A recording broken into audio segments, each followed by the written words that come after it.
संपूर्ण महाराष्ट्रात संभाजी ब्रिगेडने केंद्र सरकारच्या काळ्या कायद्याविरोधात आंदोलनाचा पवित्रा घेतला। त्या विरोधात अंजनगाव सुर्जी येथे संभाजी ब्रिगेडच्या वतीने तहसील कार्यालयासमोर एक दिवसीय अन्नत्याग आंदोलन झाले। केंद्र सरकारने जर काळे कायदे रद्द केले नाहीत तर आम्ही रस्त्यावर उतरून मोठे जेल भरो आंदोलन करणार असल्याचा इशारा संभाजी ब्रिगेडच्या कार्यकर्त्यांनी दिला। हे काळे कायदे रद्द करा, अन्यथा आम्ही जेल भरो आंदोलन करू, असेही त्यांनी म्हटले आहे।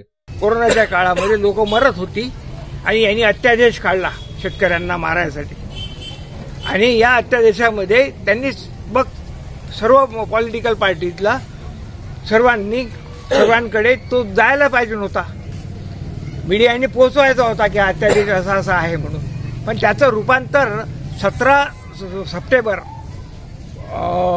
राज्यसभेमध्ये 17 सप्टेंबर 2020 पर्यंत कोणालाही माहीत झालेलं नाही।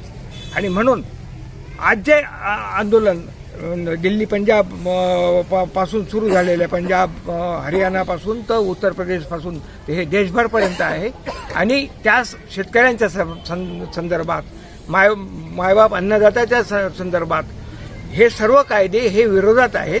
हे विस्तृत सांगायची आज आवश्यकता नाही, आवश्यकता आहे।